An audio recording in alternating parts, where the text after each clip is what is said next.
Welcome to YouTube channel Physics by Professor Mateen. Subscribe this channel so that you get updated upcoming videos with notification.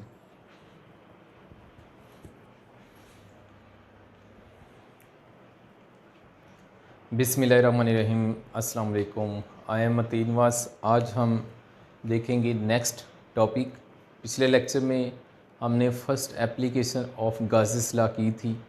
आज हम इस lecture में second application of Gauss's law करेंगे और second application का नाम है electric field intensity due to infinite sheet of charge.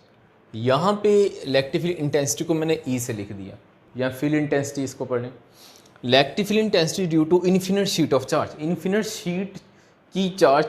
Sheet charge की वजह से हमें फील्ड इंटेंसिटी फाइंड करनी है।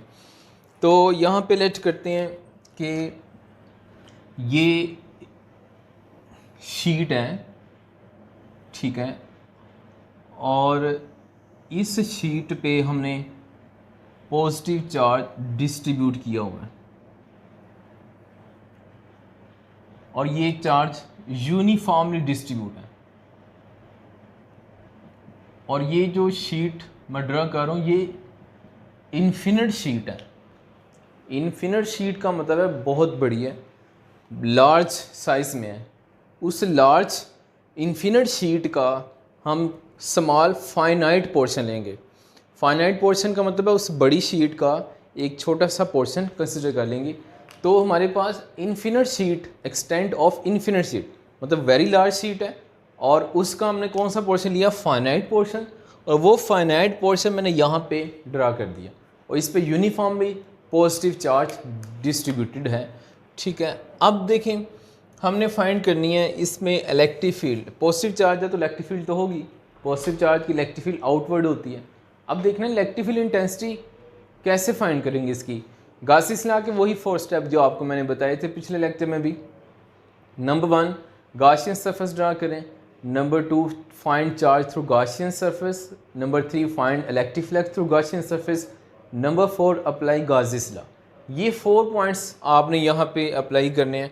तो नंबर 1 करते हैं। यहाँ पे फर्स्ट है गासियन सरफेस ड्रा करें। तो हम गासियन सरफेस ड्रा करते हैं। गासियन सरफेस को गासियन सरफेस, जो भी आप प्रोनाउंसिएशन इसको पढ़ें, गासियन सरफेस हमने ड्रा करनी है। यहाँ पे गासियन सरफेस को मैं रेड कलर से ड्रा करता हूँ। ये लेट कर लें कि ये सिलेंड्रिकल गासियन सरफेस है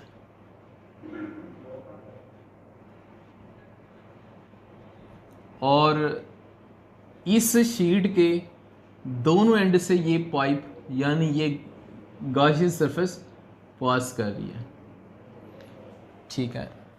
एक शीट है, उस शीट में से लाइक ये शीट है, इस शीट में से क्या हो रहा है, इस शीट में से एक पाइप पास कर रहा है। उस पाइप का हाफ एंड दूसरी तरफ है और हाफ एक तरफ है, ठीक है। तो ये इसमें से पास कर रहा है और ये जो गासियन सरफेस ड्रा की है आपको बताया हुआ ये इमेजिनरी सरफेस होती है, मतलब सपोज की होती है, एक्चुअली में ये एग्जिस्ट नहीं करती गासियन सरफेस, ठीक है। तो अब देखें गासियन सरफेस हमने लेट कर ली। अब इसको दूसरे स्टेप पे चलते हैं। अच्छा यहाँ पे ना मैं पॉइंट ड्रा कर लेता हूँ। लेट यहाँ पे ये पॉइंट पी है और इसी तरह दूसरी साइड पे भी पॉइंट पी है। इधर पी कह लें तो इधर पी प्राइम कह लें। इन दोनों पॉइंट पे हम इलेक्ट्रिक फील्ड इंटेंसिटी फाइंड करना चाहते हैं। तो गासियन सरफेस में पॉइंट होता है जहाँ पे इलेक्ट्रिक फील्ड हम फाइंड करते हैं। अब आ जाए दूसरा इसका पॉइंट हमने पढ़ा था। सेकंड इसका पॉइंट ये है कि हमने फाइंड करनी है चार्ज, इसमें से find charge through Gaussian surface. यहाँ पे जो गासियन सरफेस में चार्ज फाइंड करेंगे तो उसके लिए हम फॉर्मूला यूज़ करेंगे सिग्मा, यानी surface charge density is equal to charge per unit area. ये हम फॉर्मूला यहाँ पे यूज़ कर रहे हैं। चार्ज पर यूनिट एरिया का मतलब ये है कि यूनिट एरिया में कितना चार्ज है, यूनिट एरिया में जो चार्ज होगा उस चार्ज का दूसरा नाम सरफेस चार्ज डेंसिटी है। यूनिट एरिया किसे कहते हैं? अगर मैं कहूँ मेरे पास सरफेस एरिया या एरिया मेरे पास कितना है 1 मीटर स्क्वायर, तो इस 1 मीटर स्क्वायर का नाम हम रख देते हैं यूनिट एरिया। ये हमारे पास यूनिट एरिया। और चार्ज पर यूनिट एरिया हो यानी वो एरिया, वो 1 मीटर स्क्वायर एरिया जिस पे चार्ज होगा, उस चार्ज का हम नाम रख देंगे सरफेस चार्ज डेंसिटी। आप देखें यहाँ पे भी ये यूनिट एरिया, यहाँ पे भी ये एरिया आ रहा है, ये भी यूनिट एरिया है। सिमिलर इधर आ जाए, ये क्रॉस सेक्शनल एंड है, यहाँ पे भी क्रॉस सेक्शनल एंड है, तो ये भी यूनिट एरिया यहाँ पे बन रहा है। अब देखें अगर मैं इसको ए को दूसरी तरफ ले जाऊँ तो ये जो क्रॉस सेक्शनल एरिया है, ये क्रॉस सेक्शनल एरिया दोनों एंड का ये क्रॉस सेक्शनल एरिया है। यहाँ तो ये एक साइड पी प्राइम का है, यहाँ ये क्रॉस सेक्शनल एरिया दूसरी साइड पी का है, तो ये दोनों इक्वल होंगे क्रॉस सेक्शनल एरिया, क्योंकि एक ही पाइप है, एक ही गॉसियन सरफेस है। एक को दूसरी साइड पे मल्टीप्लाई कर दें तो यहाँ पे चार्ज का जो फार्मूला आएगा वो आ जाएगा Q is equal to sigma into A आ जाएगा। ये हमने चार्ज का फार्मूला ड्राइव कर लिया। ये वो चार्ज है जो इस गॉसियन सरफेस में है। ये सिग्मा क्या है? सरफेस चार्ज है। ये वो चार्ज है जो सिर्फ एक यूनिट एरिया में है, मतलब जो 1 मीटर स्क्वायर में है।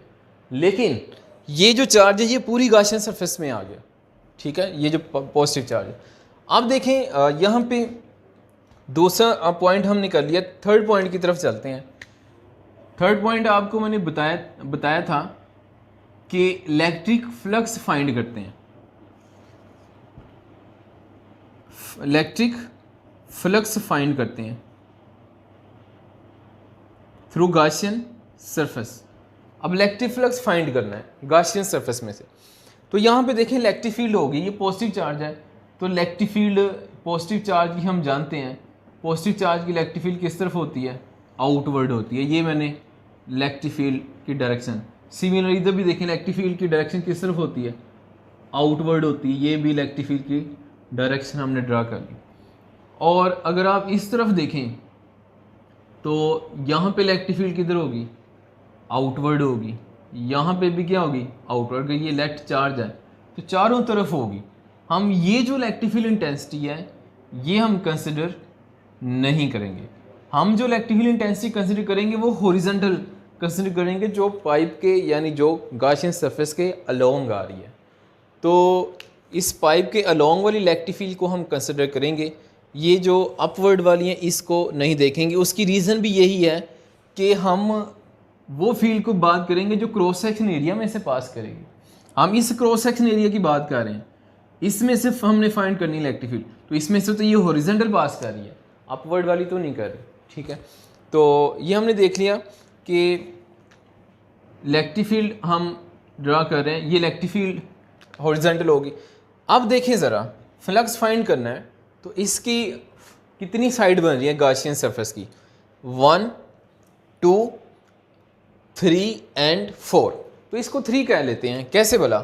ये फर्स्ट साइड है, ये सेकंड साइड है, और ये अपर, ये सारी कर्व साइड है।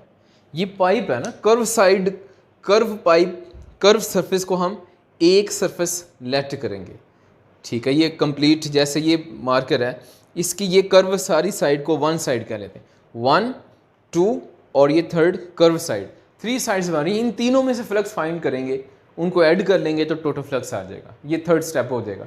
तो चलें हम करते हैं इसको। तो देखिएगा इसमें कैसे फाइंड करते हैं। नंबर 1, यहाँ पे मैं लिख लेता हूँ राइट साइड। ये जो गॉसियन सरफेस पाइप है जो, इसकी राइट साइड का हम फ्लक्स फाइंड कर लेते हैं। मैं इसको लिख लेता हूँ φ1 से। यहाँ पे जो फ्लक्स होगा इसको आसानी के लिए हम लिख लेते हैं φ1। और आपने पढ़ा हुआ है फ्लक्स का फॉर्मूला होता है E A cos थीटा। ये इलेक्ट्रिक फ्लक्स का फॉर्मूला हमने पढ़ा हुआ है।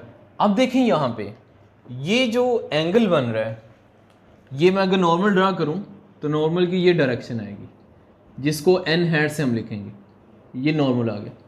नॉर्मल भी आउटवर्ड है, इलेक्ट्रिक फील्ड भी आउटवर्ड है, तो दोनों पैरेलल हैं, तो एंगल कितना बनेगा? 0 डिग्री बनेगा। Normal, electric field, same direction, angle 0 degree. तो यहाँ पे ये 0 डिग्री लगाएं आप, तो क्या आ जाएगा? E A cos 0 degree. cos 0 क्या होता है 1, तो ये हमारे पास क्या आ जाएगा ई ए आ जाएगा। तो इलेक्ट्रिक फ्लक्स आ गया 1, क्या आ गया इलेक्ट्रिक फ्लक्स ई ए। अब देखें दूसरी, ये फर्स्ट साइड का हमने फ्लक्स फाइंड कर लिया। अब दूसरी साइड में भी तो ऐसे ही सेम सिचुएशन आ रही है। इधर भी आप नॉर्मल ड्रा करें तो नॉर्मल कहाँ आएगा, आउटवर्ड आएगा। ये नॉर्मल है और ये इलेक्ट्रिक फील्ड है, दोनों पैरेलल हैं, तो यहाँ पे भी एंगल कितना बनेगा 0 डिग्री ही बनेगा एंगल। ठीक है, तो यहाँ पे भी अगेन आप फाइंड करेंगे। इधर मैं लिख लेता हूँ राइट। अब ये केस का आ जाएगा लेफ्ट साइड का, गॉसियन सरफेस की लेफ्ट साइड देख लें तो फॉर्मूला यही लगाएंगे, इसका नाम रख लेंगे φ2। ठीक है, लेफ्ट साइड के फ्लक्स का हमने नाम रख लिया φ2। तो φ2 की जो वैल्यू आएगी वो क्या आएगी ई ए cos। अब यहाँ पे एंगल अगेन 0 होगा ना, देख लें ई और नॉर्मल दोनों सेम डायरेक्शन में एंगल 0, तो आप पुट कर लें ई ए cos 0 डिग्री क्या होगा 1, तो इसका भी ये आंसर आ गया जो ये दोनों का सेम आ गया। अब थर्ड साइड की बात करने जा रहे हैं। थर्ड साइज है कर्व साइड। अब कर्व साइड की अगर हम बात करें, मैं यहाँ पे कर्व साइड यूँ लेट कर लेता हूँ। ये पाइप है, गॉसियन सरफेस है लेट।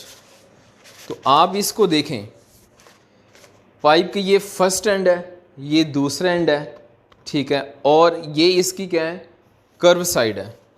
अब देखें इलेक्ट्रिक फील्ड जो इसमें आ रही है, इलेक्ट्रिक फील्ड यहाँ से यूँ बाहर आ रही है। ये इलेक्ट्रिक फील्ड इस क्रॉस सेक्शन एरिया के, ये जो सर्कुलर एरिया है ना, इसको क्रॉस सेक्शन एरिया कहते हैं। ये जो क्रॉस सेक्शन एरिया है इलेक्ट्रिक फील्ड इसके क्या है, इस वाले पार्ट के क्रॉस सेक्शन सर्कुलर एरिया के यहाँ पे परपेंडिकुलर है, इस तरह बाहर आ रही है परपेंडिकुलर। अब ये जो लाइन, ये जो फील्ड लाइन है, ये इसके अंदर से आ रही है इस तरह से, या यूँ इसके इनसाइड से बाहर आ रही है। और ये फील्ड लाइन इस पूरी कर्व सरफेस के हम देखें, ये जो कर्व सरफेस है, ये फील्ड लाइन इस तरह से आ रही है, तो फील्ड इलेक्ट्रिक फील्ड लाइंस ये कर्व सरफेस के पैरेलल है। जब इलेक्ट्रिक फील्ड लाइंस सरफेस के पैरेलल हो जाए तो इलेक्ट्रिक फ्लक्स 0 हो जाता है। इसको डायरेक्ट भी याद रखना है, सॉल्व भी कर सकते हैं, हमारी बुक में डायरेक्ट लिखा हुआ है, हम इसको सॉल्व कर सकते हैं। तो मैं आपको इधर सॉल्व भी करके दिखा देता हूँ। तो इधर थर्ड साइड का हम नाम रख लेते हैं कर्व साइड, कर्व सरफेस। ठीक है, इसका नाम रख कर्व साइड नाम रख लेते हैं। अब देखिएगा ज़रा, इसमें बहुत सिंपल है ये पॉइंट। अब मैं इस यहाँ पे लिखता हूँ, ये देखें ज़रा, अगर मैं इलेक्ट्रिक फील्ड की बात करूँ, ये राइट आ रही है, ये लेफ्ट इलेक्ट्रिक फील्ड आ रही है, तो यहाँ पे आउटवर्ड भी तो आएगी। ठीक है, तो ये इलेक्ट्रिक फील्ड इसको यूँ कर लेते हैं, यहाँ पे रहने देते हैं। अब देखें, अब ये जो कर्व सरफेस है, कर्व सरफेस पे नॉर्मल ड्रा करें तो कर्व सरफेस का नॉर्मल ये वाला आएगा, और इलेक्ट्रिक फील्ड ये इस तरफ है, तो इन दोनों के दरमियान एंगल कितना आएगा 90 डिग्री आएगा। मैंने इस तरह से आपको बताया अभी। ये है ना कर्व सरफेस, तो ये देखें ये कर्व सरफेस है, इस पे नॉर्मल ड्रा करें। आप यहाँ पे नॉर्मल ड्रा कर लें, इधर कर लें, इधर कर लें, एक ही बात है। मैं ये कर्व सरफेस पे नॉर्मल ड्रा करता हूँ, परपेंडिकुलर लाइन ड्रा की, ये कर्व सरफेस नॉर्मल ड्रा किया, ठीक है। ये यूँ लेट कर लें कि इस पे यू नॉर्मल आ रहा है कर्व सरफेस पे इस पे, और इलेक्ट्रिक फील्ड इसके इनसाइड यूँ है। रेड मार्कर इलेक्ट्रिक फील्ड है और ये ब्लैक मार्कर नॉर्मल है, तो दोनों के दरमियान एंगल कितना बन रहा है 90 डिग्री बन रहा है। जब 90 डिग्री एंगल बनेगा तो आप एंगल 90 पुट कर लें, तो यहाँ पे आ जाएगा, इसका नाम रख लेते हैं फ्लक्स φ3 ई ए cos 90 डिग्री। अब cos 90 डिग्री पुट करें यहाँ पे, तो ये आ जाएगा ई ए cos 90, 0 होता है, तो 0 जिससे भी मल्टीप्लाई हो 0 हो जाता है। तो ये हमारे पास फ्लक्स कितना आ गया 0 आ गया, कर्व सरफेस का 0 आ गया। हमने टोटल फ्लक्स फाइंड करना है, तो टोटल फ्लक्स फाइंड करने के लिए हम यहाँ पे ऐड कर लेते हैं। तो टोटल इलेक्ट्रिक फ्लक्स का फॉर्मूला हम रख लेंगे, फ्लक्स इज इक्वल टू φ1 φ2 φ3। अब वैल्यूज पुट कर लें, तो फ्लक्स 1 की वैल्यू कितनी है ई ए, सिमिलर फ्लक्स 2 की वैल्यू भी ई ए आ रही है, ठीक है। अब यहाँ पे फ्लक्स 3 जो कर्व सरफेस का है वो 0 है, इनको ऐड कर लें, ये दोनों सेम है, ऐड करेंगे तो ये हो जाएगा 2E आ जाएगा, ठीक है। ये 2E इसका आंसर आ गया। ये टोटल फ्लक्स हमने फाइंड कर लिया। ये हमारे पास सेकंड, ये हमारे पास थर्ड स्टेप है गासिस लॉ की एप्लीकेशन का, find flux through Gaussian surface. अब आ जाए लास्ट स्टेप जो इसका है, आपको बताया था लास्ट इसका स्टेप क्या है, अप्लाई गासिस लॉ।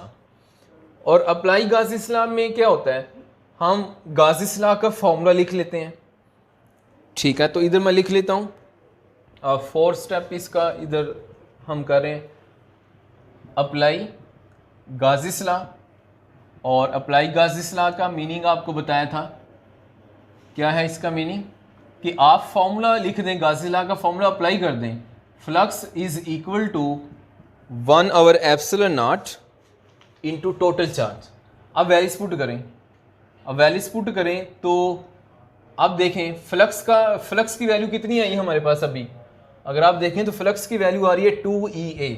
तो इधर लिख लेंगे 2EA इज इक्वल टू 1/ε0 और टोटल चार्ज हमने फाइंड किया, जनरल वैल्यू फाइंड की थी सेकंड स्टेप में, कितना आ रहा था वो सिग्मा इंटू ए आ रहा था। अब इसको सोल्व कर लें, आप इसको सोल्व करेंगे तो देखें यहाँ पे जब आप इसको सोल्व करेंगे तो दोनों साइड पे ये क्रॉस सेक्शन एरिया तो सेम है, ये क्रॉस सेक्शन एरिया किसका है, ये सर्कुलर एरिया है, दोनों एंड का सेम एरिया होगा, कैंसिल होगा। तो यहाँ पे हमारे पास फॉर्मूला बाकी जो आएगा वो ये है कि इधर आ जाएगा 2E is equal to 1/ε0 into sigma. ये 2 मल्टीप्लाई हो रहा है, क्वेश्चन की दूसरी तरफ डिवाइड हो जाएगा, तो ये आ जाएगा electric field is equal to 1/2ε0 और साथ क्या आ रहा है, सिग्मा आ रहा है। ये फॉर्मूला ड्राइव हो गया, इसको रीअरेंज करके लिख लेते हैं, तो इसको यूँ लिख सकते हैं सिग्मा डिवाइडेड बाय 2ε0। ये हमने फॉर्मूला ड्राइव कर लिया। ये इलेक्ट्रिक फील्ड इंटेंसिटी का फॉर्मूला है। इलेक्ट्रिक फील्ड इंटेंसिटी का फॉर्मूला हमें क्या बता रहा है कि अगर शीट इन्फिनिट शीट है, हमने इसको फाइनाइट कंसिडर किया था।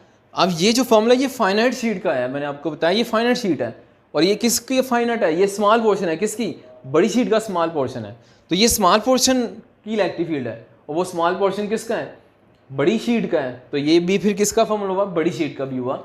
यूँ लेट कर लें कि ये वाइट बोर्ड है, इसका मैं इतना सा टुकड़ा पीस पकड़ता हूँ, उसका फॉर्मूला ये वाला आया, और ये फॉर्मूला पूरी दीवार के पोर्शन का है, तो ये पूरी दीवार के पोर्शन का भी होगा। जो दीवार के स्मॉल पोर्शन का ये फॉर्मूला है वही पूरी दीवार के पोर्शन का फॉर्मूला होगा। तो ये इलेक्ट्रिक फील्ड का फॉर्मूला फाइंड कर लिए, ये इसकी क्या है, मैग्नीट्यूड मतलब वैल्यू है। हम इसको अब वेक्टर फॉर्म में देखना चाहते हैं, तो वेक्टर फॉर्म में देखेंगे तो क्या करेंगे, आप ऐसा करें, यहाँ पे एरोहेड लगा लें और दूसरी साइड पे यूनिट वेक्टर इंट्रोड्यूस कर लें। इधर एरोहेड लगाया ई पे और यहाँ पे यूनिट वेक्टर लगा दिया। अब ये जो यूनिट वेक्टर आ रहा है ये डायरेक्शन बता रहा है इलेक्ट्रिक फील्ड की। अब इलेक्ट्रिक फील्ड की डायरेक्शन क्या है, जरा देखें डायग्राम में आ जाए। इलेक्ट्रिक फील्ड किधर है, आउटवर्ड है। आउटवर्ड कहाँ से आउटवर्ड है, शीट से आउटवर्ड है। यानी मैं यूँ लेट कर लूँ, ये शीट है, तो इस यहाँ पे इलेक्ट्रिक फील्ड शीट से आउटवर्ड है, तो यूनिट वेक्टर भी क्या होगा, unit vector R hat is the unit vector which represent the direction outward away from the sheet. Sheet से अवे जो डायरेक्शन होगी वो हमें कौन बताएगा, ये यूनिट वेक्टर आर हैट बताएगा। ये आपके इस टॉपिक की एंड वाली लाइन में लिखा भी हुआ है, ठीक है। तो ये हमने देख लिया, इसमें क्या होता है electric field intensity. Electric field intensity हमने देख ली। स्टॉप। आपको बुक से मैं 2 लाइन्स रीड करके बता रहा हूँ, जहाँ पे ये रीज़न लिखी हुई है कब फ्लक्स ज़ीरो होता है, कब मिनिमम होता है। तो आप अपनी बुक पे देखें, ठीक है। तो मैं वहाँ से रीड करता हूँ। ये पेज नंबर है 13 और आप देख रहे हैं पेज नंबर 13 पे इसकी लाइन नंबर देखें 1 2 3 4 5 6 7, ठीक है, 7 8 9। अब 9th जो लाइन है ना, इसमें देखें सिंस लिखा होगा मिड में, ये इसकी रीज़न है। Since E is parallel to curve surface of the cylinder so there is no contribution to flux from the curved wall of the cylinder, ठीक है। आपकी बुक में डायरेक्ट लिखा हुआ है, मैंने इधर सॉल्व भी कर दिया, तो बाकी आप पढ़ लीजिएगा इसमें। और लास्ट लाइन में देखिएगा where R hat is the unit vector normal to the sheet directed away from it. Normal R hat unit vector है जो शीट से अवे है। ये हमारे पास शीट है और जिस पे पॉजिटिव चार्ज डिस्ट्रीब्यूट किया होगा हमने, ठीक है। और ये सिग्मा सरफेस चार्ज डेंसिटी है जो आपको बताया था। सरफेस चार्ज डेंसिटी क्या होता है? चार्ज पर यूनिट एरिया, एक यूनिट एरिया में चार्ज। लेट करें ये जो जितना भी एरिया इस प्लेट का वो यूनिट एरिया है। यूनिट एरिया कहते हैं 1 मीटर स्क्वायर को। इसमें ये चार्ज है, सरफेस चार्ज डेंसिटी है, ठीक है। अब इसमें पॉजिटिव चार्ज है तो इसकी इलेक्ट्रिक फील्ड आउटवर्ड होती है, ठीक है। ये लाइन से हम शो कर रहे हैं।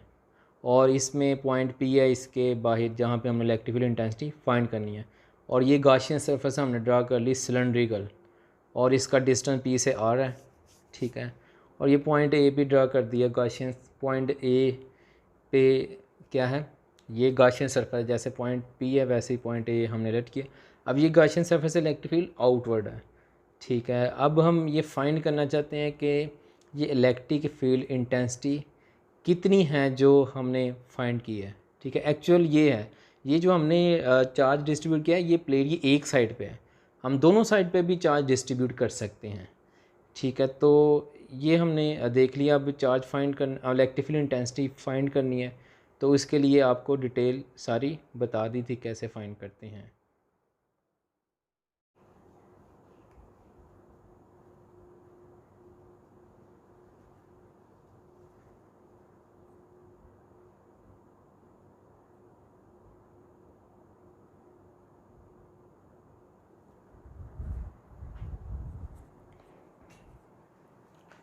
अच्छा, जो अभी टॉपिक हमने किया उससे रिलेटेड एक एमसीक्यूज कर लेते हैं।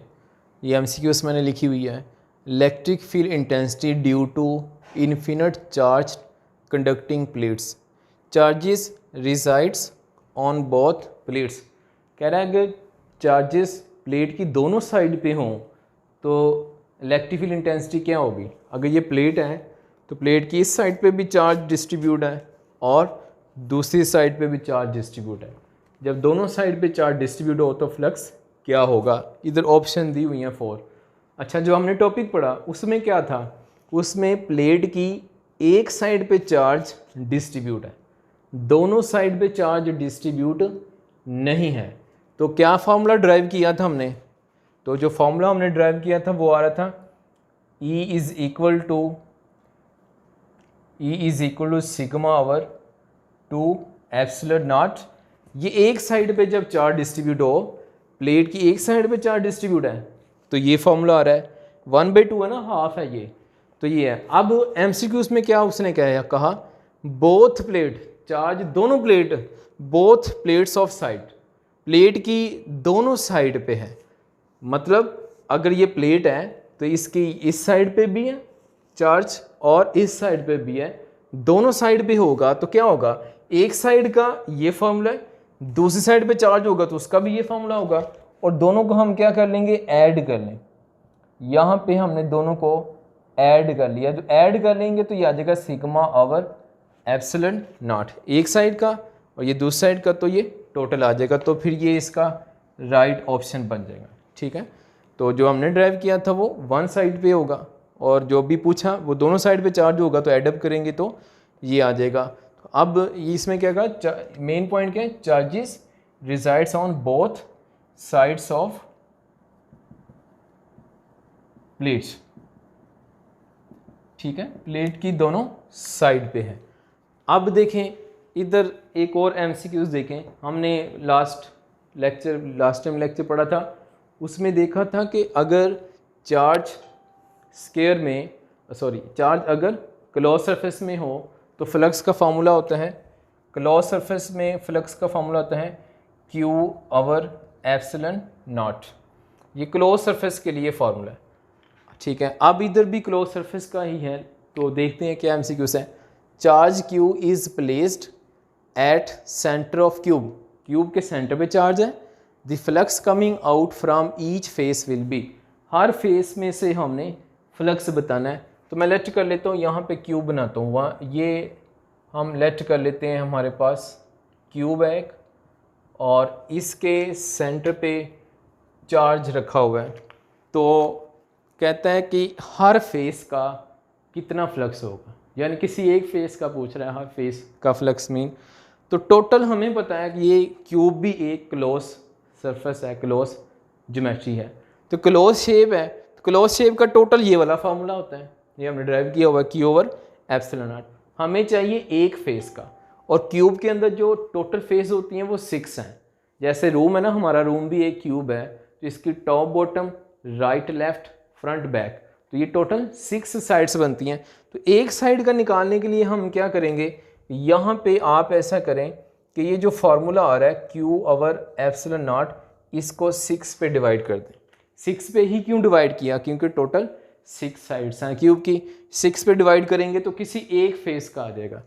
ठीक है, तो इधर इसको लिख लेते हैं 6, ये सोल्व कर लें, इसको सोल्व करेंगे तो क्या होगा, यहाँ पे एप्सिलॉन नॉट डिवाइड हो जाएगा। ठीक है, तो ये इसका फार्मूला आ गया, Q ओवर एप्सिलॉन नॉट 6 आ गया। तो ये एक साइड का है, किसी एक साइड का होगा, 6 है, क्यूब की हर साइड इक्वल है, तो हर किसी एक साइड का क्या होगा, Q ओवर एप्सिलॉन नॉट 6। ठीक है, तो ये हमने 2 MCQ से इससे रिलेटेड देखनी टॉपिक से, तो एक पिछले टॉपिक की, एक आज की। तो किसी स्टूडेंट ने कहा था सर MCQs भी करवा दिया करें, तो MCQs भी आज से हम फिर किया करेंगे हर टॉपिक के एंड पे।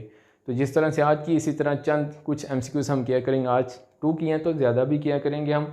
ठीक है, तो वो होंगी जो इम्पोर्टेंट और कंसेप्चुअल होंगी।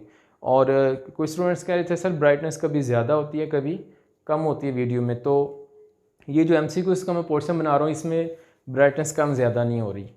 ठीक है, तो इसी तरह हाँ आगे जो नेक्स्ट वीडियोस आएंगी कल से, उसमें ब्राइटनेस कम ज़्यादा नहीं होगी, वो उसको प्रॉब्लम सॉल्व किया हुआ है। तो इस चैनल को सब्सक्राइब कर लें, ताकि नेक्स्ट मैं जब भी फ्यूचर में वीडियो अपलोड करूं तो वो आपको नोटिफिकेशन के साथ मिलती रहें।